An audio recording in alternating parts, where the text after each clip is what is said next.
Welcome. If you're experiencing freezing issues with your Discord app, you're not alone. Today, we'll explore some updated steps to help you fix this frustrating problem and get back to chatting with friends. Let's dive right in. First up, try restarting your device. This simple step can resolve many temporary glitches that could be causing Discord to freeze. Next, let's clear the cache and data. Head to Settings, then Apps. Find Discord and tap on Storage. Here, you'll see the options to clear the cache and clear data.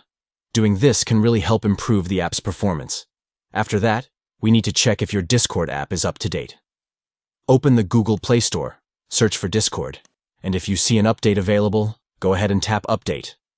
Don't forget to check for system updates as well. Go to Settings, then System, and look for System Updates. Installing any available updates can keep your device running smoothly. If the issue persists, consider reinstalling the Discord app.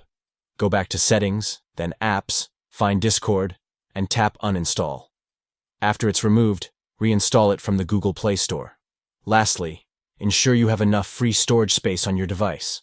Low storage can lead to performance issues, including app freezes. And that's it. By following these steps, you should have a smoother Discord experience. Happy chatting!